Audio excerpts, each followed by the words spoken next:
Well, good afternoon, everyone.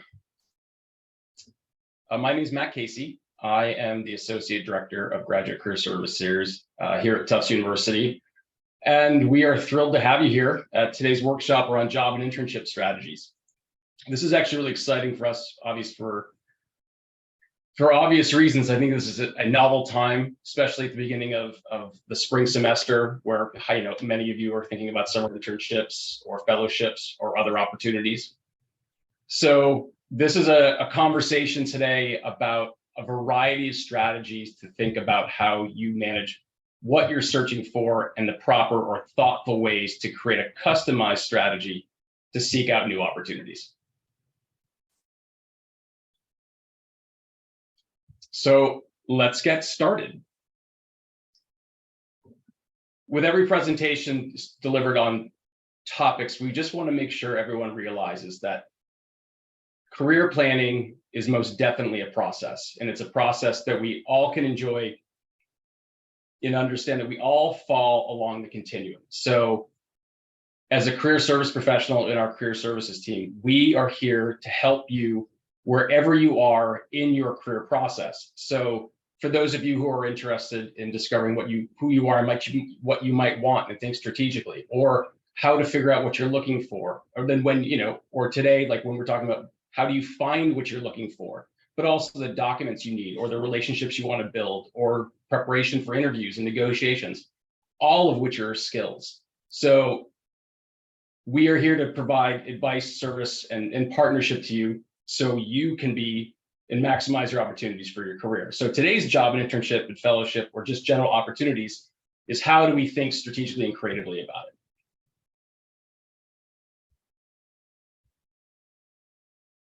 So I imagine many of you, if not all of you, at some point in your careers have searched for opportunities.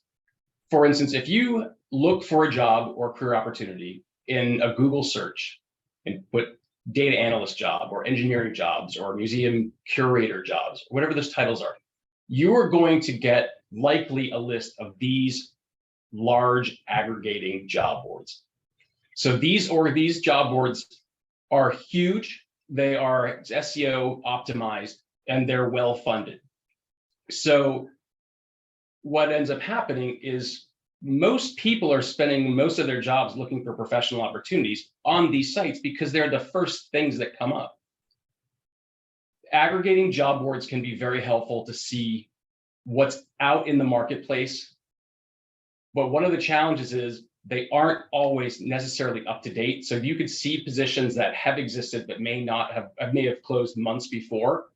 And the other thing is most people are spending most of their opportunities, oftentimes, if they're exclusively looking for online opportunities or using online technology to search for opportunities. But here's the thing with some of these job boards, is that we estimate, and I think this number might actually be high, that about 20% of all jobs in internships and opportunities fall or are in an aggregated job board. So what that's telling us is that most people are spending most of their time competing for 1 in 5 jobs. What we want to be able to help you do is how do you think about where the other 80% are.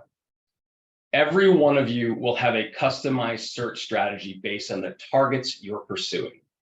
Now, target could be the type of job you're looking for, and you don't have to necessarily be focusing on one specific target.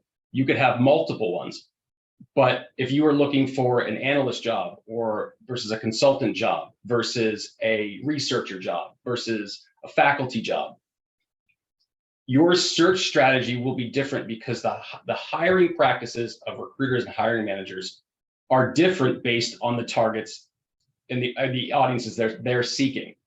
So what we want to help people to do is realize here are the variety of options available to you. And if you choose to curate your own search strategy or work with career services or someone else to help you think about where you might want to spend your energy and time to maximize the likelihood of somebody seeing your information and reaching out to you for a potential opportunity. So large aggregating job boards are great. We are, and across job boards or opportunity boards in general, automating your searches can be helpful. So what we don't want people to do ideally is not spend 8 hours a day scouring job boards all the time. We'd rather have you spend half an hour or an hour maximum a day or every other day, and spend the other time that you have available either upskilling or building new skills that are relevant to what you're interested in doing, or building up new relationships. It is helpful for aggregated job boards as you are allowed, or you can set up multiple alerts on these technologies. So when you find the titles and the roles of the areas that you're focusing on, you can set up alerts that will send you a message daily or weekly or whatever time frame that works for you, that lets you know new opportunities that present themselves. So you don't have to actively seek. So knowing the titles of the roles and putting them into these search strategies can be very helpful. So job boards are certainly, the big aggregating are useful. You can upload a resume to those places, and recruiters can passively search. So they can log into their accounts and they can see potential opportunities. But I would say if you're uploading resumes to targeted job boards or big job boards, just keep a list or track of where you upload your documents, because those will stay active until you turn that feature off. So if you forget about it and you change jobs a few times, the older resume may exist. So just keeping track of where those might be. So there's large aggregated job boards, then there's targeted job boards. So think of targeted job boards are industry or sector or topic or functionally specific job boards. And when you think about recruiters and hiring managers that are trying to fill roles and source talent, is that it is expensive and time consuming in a lot of ways. So, to find, people for certain roles, and in order to maximize investment and time and bandwidth, recruiters and hiring managers are going to use search strategies where there's the highest density of a population with the skills and competencies and interests that they're looking for. So when we speak about target job boards, they're all over the place. And we have a curated list of more than 30 different sectors or areas or specialty areas that are all hyperlinked. So you don't have to necessarily find these for yourself. We can certainly offer to you, and I can attach that file at the end of the presentation. So you may be interested in leveraging one of your skills. So you can have aggregated job boards of people who are looking for data scientists or analytics or big data.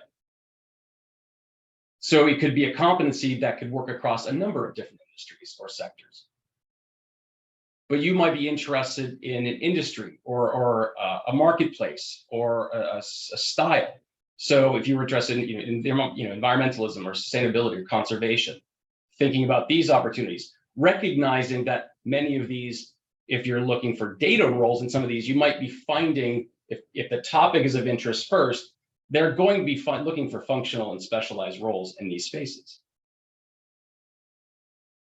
You may be interested in a discipline. So for many of you, where your degree aligns oftentimes very specifically with the type of work that's being done. But there's also skills that don't necessarily line up directly with a degree or a program. You could be of any discipline. You could be a humanities major or something else. But a skill you acquire could be writing or publishing or marketing or promotion. So recognizing also having outlets of like, all right, how do I think about the particular skills and what types of jobs are out there that might be valuable to me?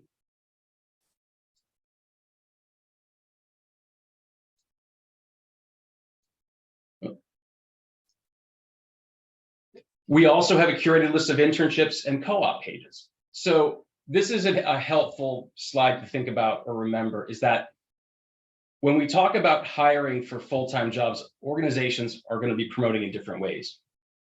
For internships, it is likely that organizations aren't going to spend as much time or energy or resources on targeted job boards. It doesn't mean they're not doing it, but they will if they're looking for trying to find internship or co-op talent, have curated lists. They're all on this list, are all functional. I mean, I've personally hired off 4 of these for graduate students and staff. in these places, so knowing that they work. So recognizing is that if you're looking for a role this summer, and recognizing when the job search process, people will ask, am I too early or too late? And my answer to that is neither. Is that if you care to start your search now or have already started, that's great. If you haven't, that is totally fine. Organizations, when you think about hiring, don't typically or mostly hire on academic calendars. So they hire off fiscal calendars. So with their finances. So a lot of times when financial years for companies end in December or end at the end of June, in July or January, you see budgets open and organizations start trying to source talent. So you start seeing some spikes at the end of January and February, March, and April. But there are plenty of organizations that are interested in hiring talent by the time you graduate, that are going to start promoting jobs in a couple months, not because they're not interested or don't have a plan or not prepared.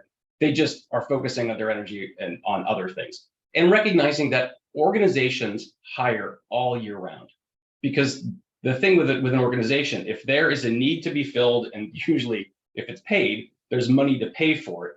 So you'll see internships that are available year round. You might see something in the middle of March because there's something an organization might want. So they're not focused on a semester framework. So this is for those of you who are sort of seeking these opportunities. These resources can be helpful. Also recognizing how flexible work is and the type of things you want to do.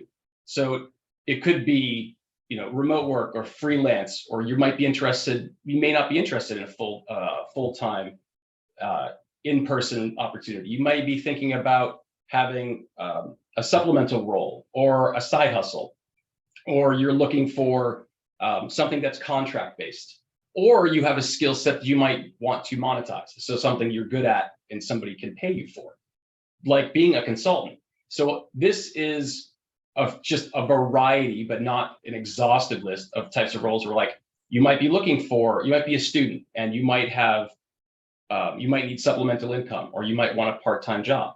These are types of organizations that maybe look to foster that. There are tools like LinkedIn Profinder, which allows you to actually curate a project or an opportunity or a skill, and organizations or people can bid on that skill if they find it interesting. So you don't necessarily have to build and create a business to have something valuable that something's paying for. So just recognize there's a lot of flexibility in these spaces, and there's certainly these are great, and there are more. So you have targeted job boards around all of these disciplines. Setting up alerts and focuses, I think, could be a really good use of time. In addition to that are resources offered by the Career Center, and the most prominent one that we have is Handshake. So Handshake, and for those of you who probably have signed up for this or are familiar with it, is our Career Center student and alumni engagement platform, and it is also a job or career opportunity board. It's the largest platform for schools for sourcing talent within universities. There are thousands and thousands and thousands and thousands of employers, and thousands and thousands and thousands, if not millions, of jobs within these spaces. So when you're doing searches, you can treat Handshake very much like you treat a large job aggregator or a targeted job board. The thing that's unique to Handshake is that in order for an organization to post opportunities, they have to ask to be part of that network. So it doesn't mean they aren't looking at other schools for opportunities, but what it means is that they are, in addition to whoever they may look, they're looking for Tufts talent. So it's one less barrier to entry to potentially finding opportunities. And you can set up alerts just like you can on other places. So you're able to look at jobs, you're able to different categories, different frameworks. You can look at organizations and companies that may be on site or doing mock interviews or doing company overviews. So not just thinking about, you may be looking specifically for jobs, but you just may want to be you may see NASA is on campus like they were a week or two ago, and you might want to attend that event. And it's an opportunity to maybe meet something, and they may also be featuring jobs on this site. So Handshake has lots and lots and lots of opportunities. The other thing Handshake is helpful with, for those of you who may be international students seeking opportunities in CPT, OPT, even H-1B to a certain degree, when an organization sets up a job or an internship or a fellowship or an opportunity on Handshake, they have the option to check off, one, are they willing to bring somebody in for CPT and OPT? If they're, and two, are they or would they consider sponsorship? They are not, it's an optional thing for organizations to check off, but it is nice because many of them do. So if you're doing your searches and looking for opportunities with people that might be interested in as an international student, it's a nice added bonus that not typical online boards may not have. The one thing I want to be thoughtful about as people are using Handshake, which is a great tool, is that specificity and of job titles becomes very helpful. One of the limitations, and it's a minor limitation, but for a lot, if you're doing a job search in a job board, you might tend to get a list of opportunities. So if you put in data analysis or data analyst into a job board, you might get jobs that have data in them, but what you're also getting is that usually those sites are looking at the job profiles and the type of skills that go into it. So you may get market analyst jobs, you might get business intelligence strategists. So it'll feed you back other examples of job titles, but have the skill set or that is typical of that role. Where Handshake doesn't necessarily work as efficiently. So if you put in data analysis in Handshake, and what you're viewing is our view from career services, not the facing view that you'd see as a student or an alum, is that you're going to get, if you search for roles like data analysis, you are almost always, not exclusively, but oftentimes going to have one of those words will be in the title of the job description. So it's not necessarily thinking about the types of roles that are consistent with that. So when you're setting up job alerts or looking for opportunities, recognizing that the breadth of titles that would align with what you're trying to do. And if those are things you're trying to seek out in career services, we can certainly help with that. There are resources of, here are 20 different titles that might be consistent with this type of skill set.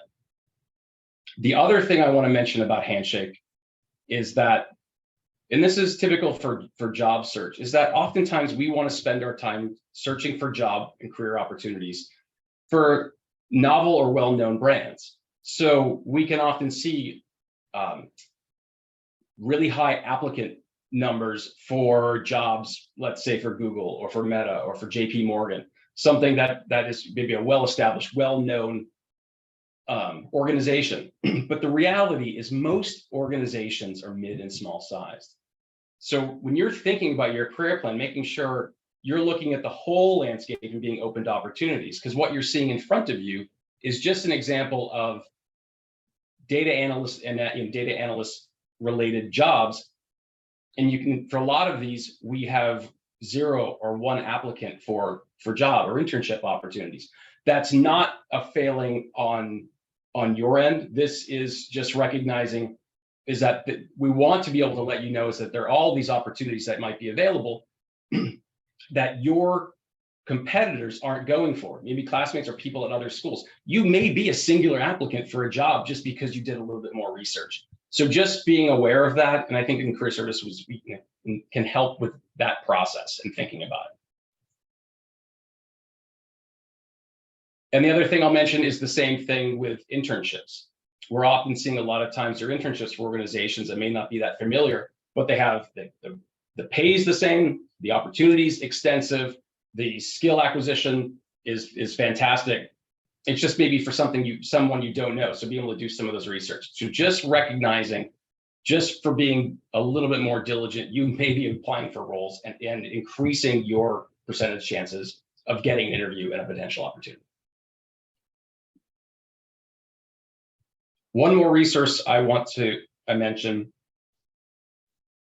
not exclusively for our international students or those working, looking to work, but the predominantly effective feature on Interstride, which is an exploration and job search resource for international students, is that it has a visa insights database. And what that really is it's the first resource that took federal data, like the full complement of federal data, because when you're applying for roles as international students for working, that somebody's compiling this data, or it has to be submitted under under state or federal guidelines. So what this site is doing, it has an aggregating job board of 7 or 8 years of every employer and every role that's been for a variety of those of international students.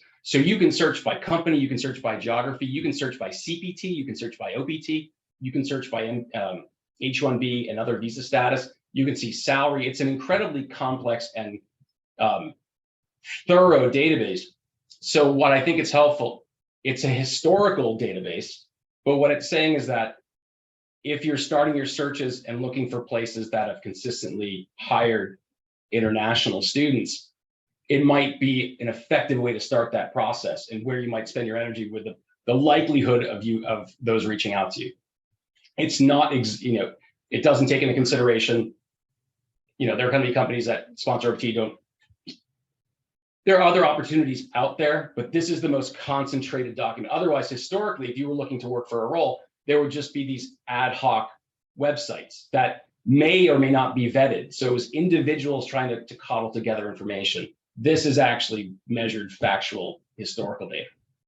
So just something to keep in mind. But there are also information about if you're domestic and you want to look at international opportunities, or international want to look at other international opportunities, there are company country profiles. So what it's work like and expectations, cultural considerations. So an interesting and useful tool. So then there are organization and company websites.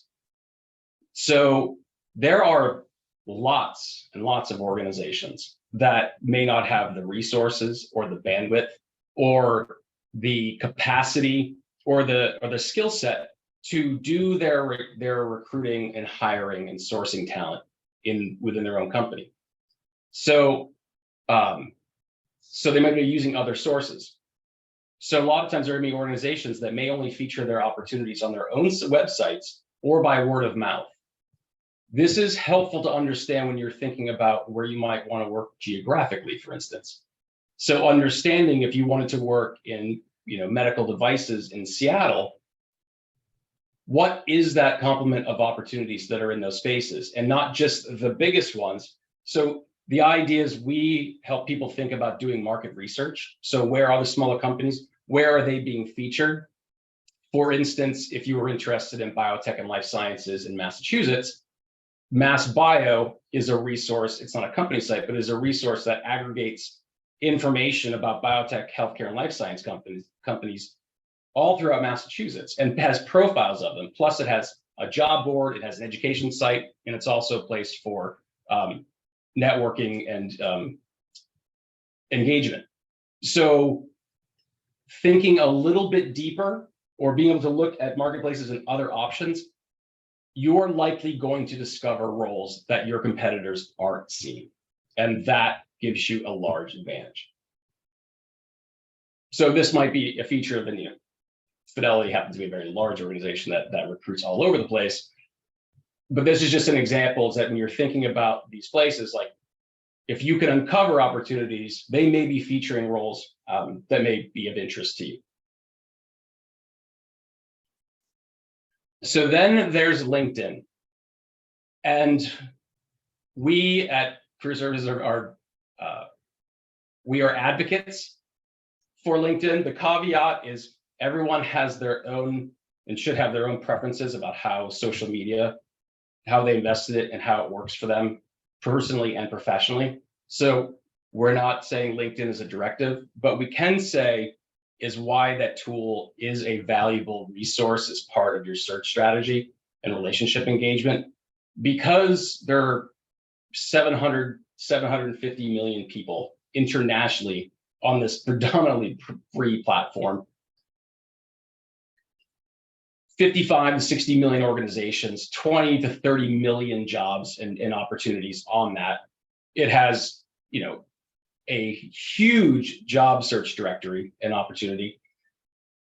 And it's also where 95, and I think this number is actually a lot higher than this, of recruiters and hiring managers are either using LinkedIn to find talent, evaluate talent, or to hire that talent. So having a profile and having it set up with information about you, you can have recruiters passively search for you. And the thing with LinkedIn, I think, is important to recognize. It is, again, another amazing tool for a variety of reasons. Like all of these things we're talking about today, I wouldn't necessarily use any one element that we're discussing today exclusively. And there's a reason, is that LinkedIn is an amazing resource, but it can be expensive, like a number of other sites. So if you have multiple roles and are featuring over multiple months, that can be cost prohibitive to an organization.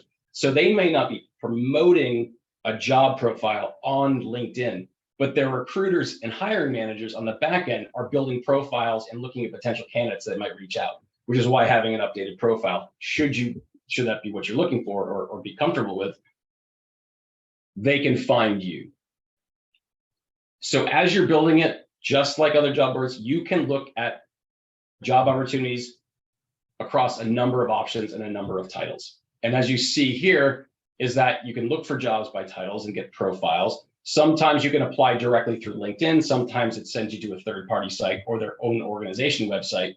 But you can set up alerts and have information sent to you. And you can also customize the parameters of the roles you're looking for, just like other sites. So if you're looking for an internship, or you're looking for a certain industry or certain locations or functional areas, or how long the position's been uploaded, or how long it's been posted, or sometimes salary. So what it allows you to do is to curate very specifically the things that you are looking for. But what's also nice about it is you can also, if you're looking for opportunities, you can look up people as well. And we'll talk about relationships and engagement. Technology is an incredible way to get a job. It's ubiquitous. You can apply all over the place. But it estimates you're 10 times more likely to secure an opportunity with some measure of a relationship. It doesn't mean you have to. It just means, and that relationship could be anything. That could be just a quick referral, or somebody you met and you submitted an opportunity with a quick note through email. It could be somebody you met years ago who referred you. In recognizing, this is also a place to look for alumni that may be working for organizations. You may want to learn more about them and maybe a referral source later, or just to look at types of job descriptions to see if this is a type of work you want to do. So a lot of different ways to sort of see how this might impact you as you're thinking about specific roles.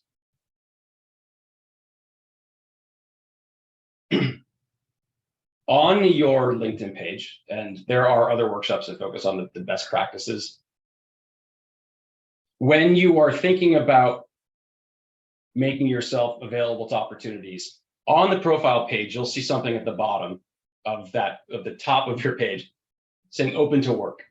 And when you click into open to work, this is a place to tell recruiters and hiring managers, and potentially your whole network, of that you are open to work or open to opportunities. You can set preferences on I think up to 5 job titles, the locations may be of interest, when you might be available to work, the type of work you're looking for. And you can also set it up either exclusively for recruiters. So it just lets them know if they're using technology to try to find talent, you're going to, if they're looking for opportunities where you meet their criteria, you're going to come up on their dashboards. And this is very, very helpful to know, because they may be looking at profiles and they may have a job profile and they find 1,000 people that fit the description. Trying to engage directly with 1,000 people may not be the most efficient way to do this or find what they're looking for. So I would say there may be 50 people that clicked on open to work and said they're open to talking to recruiters. So they're going to see that number.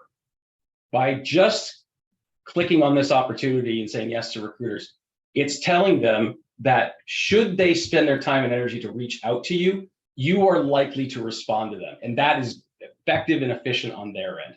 So it can move you higher in the hierarchy of being a conversation just because you made it easier for somebody to do their job. There's also the feature that you can open it up to your own network. And when you do that, it's in the same box, it puts sort of a half circle open to work box. So this is letting everybody know who you may be connected with or sees your profile that you're open to work. It doesn't mean you're not currently working. It means you could be. There was a belief that there was a stigma around putting open to work on a profile on LinkedIn because it was saying, well, if I'm not currently employed, is it harder for me to get a job? And I think there are, in some circumstances, there's some truth to that. But the pandemic changed the nature of behavior and the nature of the expectations of work. So much so that in LinkedIn, when you're adding your professional experience, there's an entire section where you can put like not working and a list of like 10 or 15 different options. You know, you might be taking care of an aging family member. You might have taken a personal sabbatical. You might have been on vacation.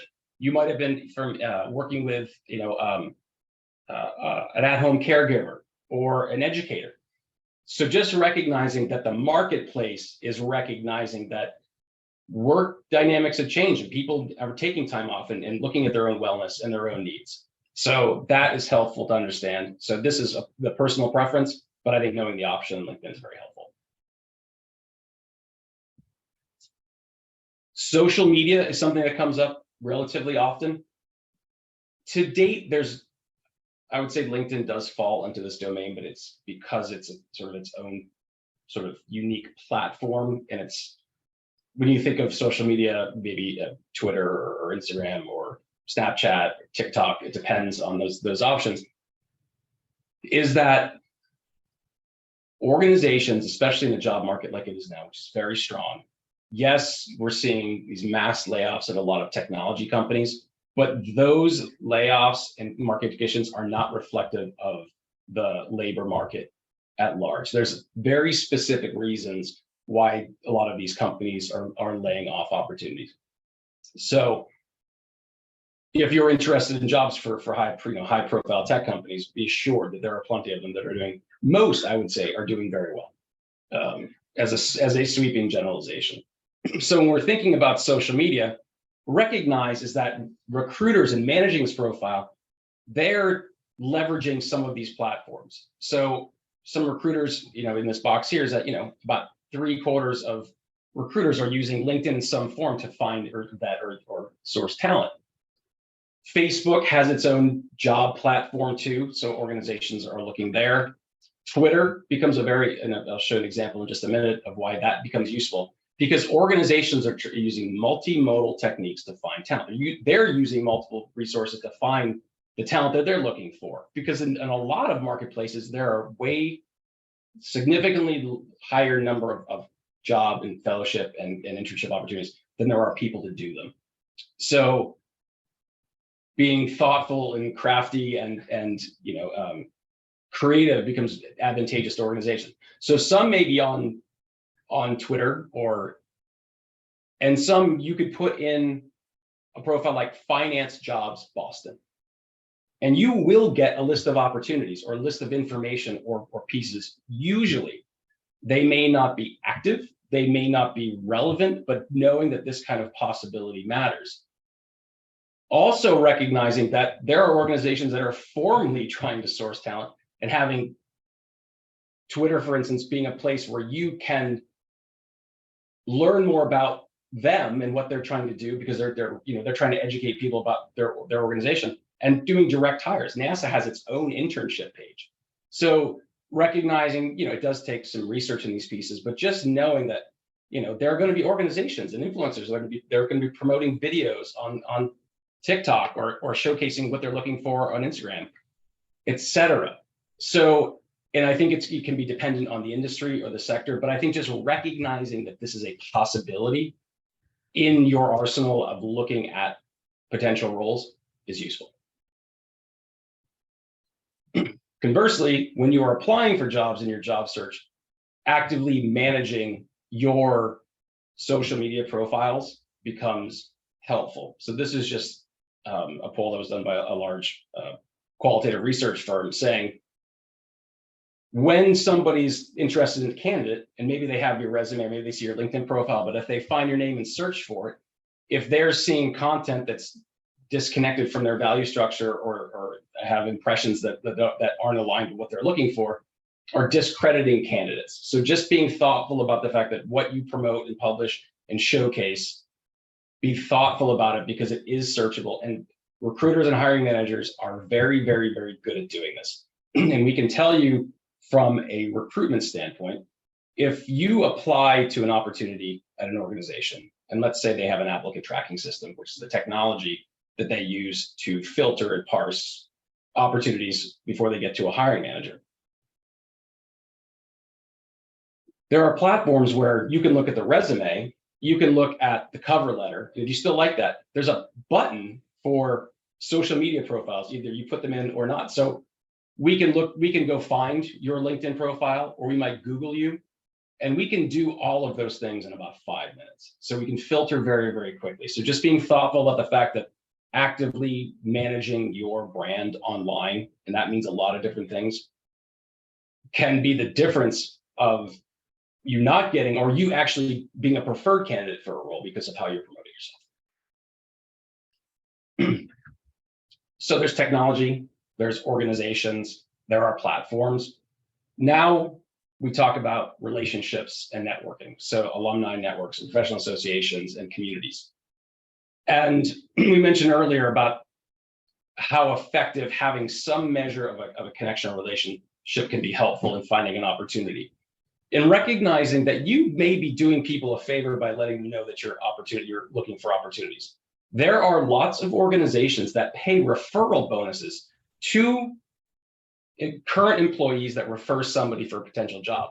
So let's say somebody refers you for an opportunity, you're hired, you work there for 90 days, they get a bonus in their paycheck 90 days later. And some of these are, 500, 1,000, 5,000, 10,000. So just reckoning, like there's incentives all over the place to make it reasonable. So, I think being thoughtful in our relationship building is great, but also reckoning it can be beneficial for all parties involved. So with networking, I agree with this wholeheartedly, is that everyone should build a network before they need it. But think about network as not as a transactional business relationship. A network is just the people we have come in contact with and are known to us. And we get to decide what those relationships are, or how people want to relate to us. So one thing I want to say about building relationships and networking is that there's no one way to do it. And what I would say is whatever your style is for connecting with people and relating to them and building community is the right style, and it is perfectly effective to get what you want. So you don't have to be somebody looking for opportunities with a stack of business cards in your pocket, going to a convention with 10,000 people and just talking to strangers. That may work for some folks who really enjoy that stuff. You may be somebody who likes to have, independent or, small or one-on-one intimate conversations, which is just as effective and oftentimes more effective.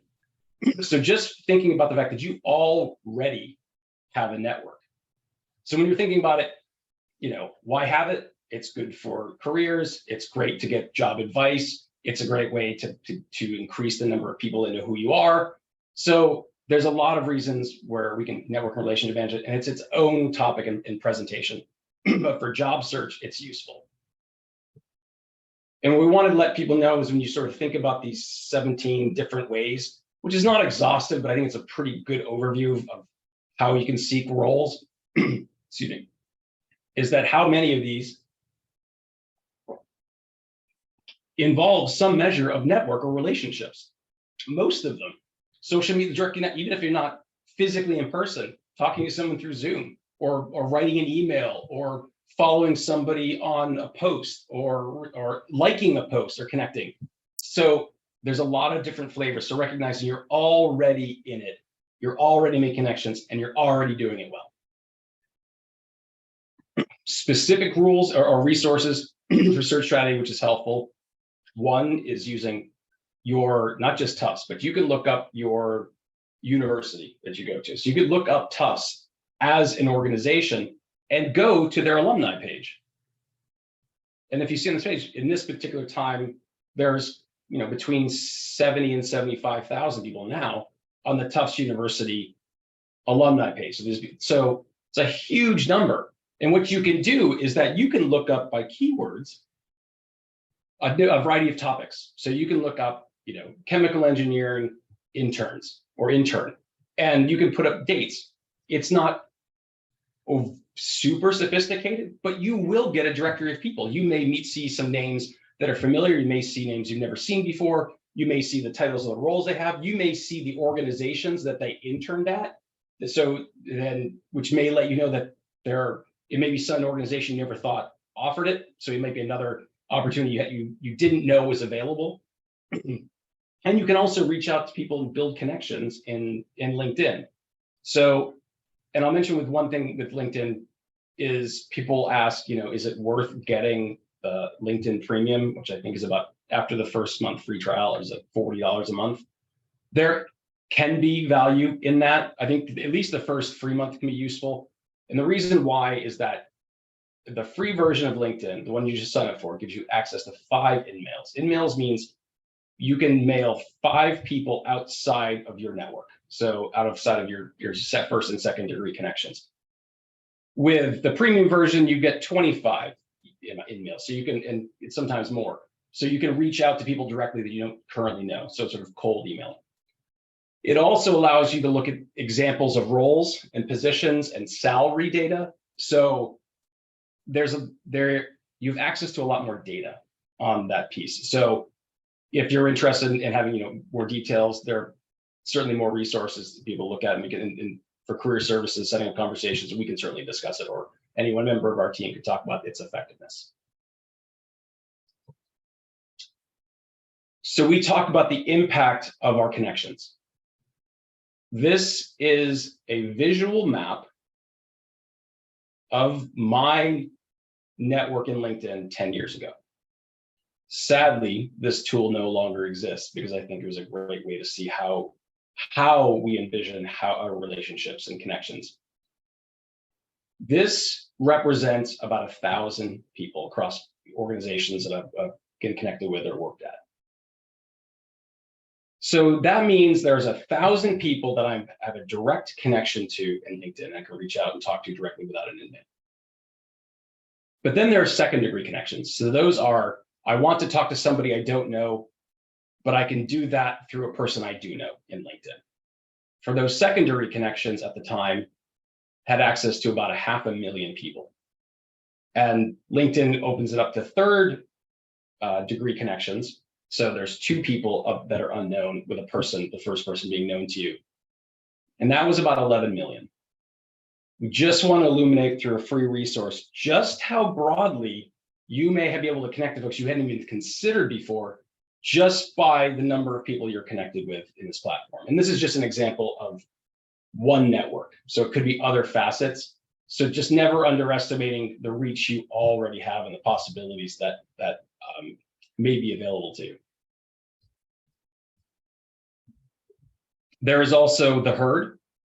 The herd is our internal alumni and student mentorship and engagement platform. So there are thousands and thousands of alumni, and you can set up a profile at your leisure and create information. In its opportunity, you can search individuals or groups by topic. You can have introductions to folks. You can have informal or formal conversations. There's a Zoom-like platform, so you can have your virtual conversations or set up meetings. You can look up information by categories, so you can find the type of mentors, or maybe somebody who works somewhere that's interesting, or maybe you just want to learn something new, or maybe you just want to talk to somebody else or another peer. Very, very helpful tool, and we're growing this and continuing to promote it, and we're in the process of hiring an assistant director of mentorship and career services in the coming weeks. There's also the Tufts University Career Network on LinkedIn. This is its own LinkedIn community page run by like Alumni Career Services in our team. And there are 16, I think actually I think a little bit higher, I think it's closer to 20,000 people that are in this profile. So it's Tufts alums and students and faculty, there are employers in it. It is a platform for LinkedIn, consider people who are thinking about careers and career information. There are job postings, there are people offering opportunities or looking for insights or looking for roles. So it's just a community of people with a shared experience, let's just say Tufts, that can be useful. And there's also a Tufts alumni directory managed through the advancement office that has more than 100,000 alumni in it. That's a searchable database. So just letting you know, the common thread here is that the common connection is Tufts and how you can leverage Tufts community to see potential opportunities. And there are certainly other presentations around networking and relationship management, speaking to some of these in more detail.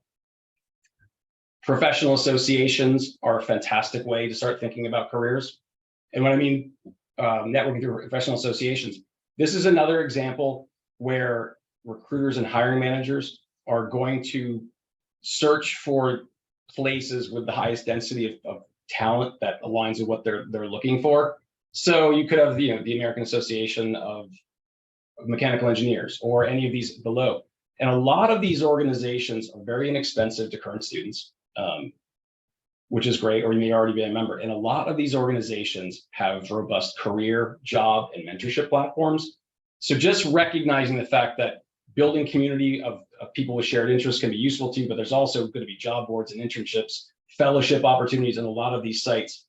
So just recognizing the places where like-minded individuals or similarly skilled folks are communing and trying to find and share resources for each other for everyone's benefit. Then there's recruiters and placement agencies. So we've talked about technology, we've talked about individual organizations, we've talked about relationship management. Now we're talking about recruitment. There are lots of organizations that, again, don't have the bandwidth of the resources, of the time, or the energy, or just would rather have somebody else do it, that they hire recruiters and placement agencies to find talent for them. Typically, these two things were often considered separate, where recruiters were looking for sort of mid-career talent, professional talent, and placement agencies were looking for more part-time or contract, and a larger and wider swath of skills being used, being accessed. So a placement agency may find you a role for a month or 3 months, and it might be directly what you're looking for, or it might just be a month, a week at a time, just for income.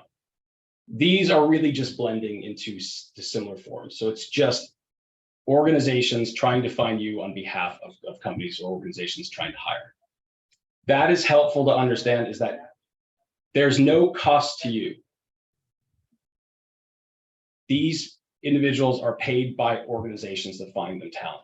So if you are ever solicited for a situation where somebody will guarantee employment, if you're paying a fee to them, I would strongly caution you against pursuing that or vet it substantially, because there aren't many forms where people are acting individually on behalf of organizations guaranteeing jobs. So, and you paying for it. So that doesn't so it shouldn't be any cost to you. I mean, there may be platforms you may pay for. So there are recruitment firms. We do not keep a directory of recruitment firms because there are just too many across all disciplines, all areas: medicine, healthcare, finance, sports, media, government, etc.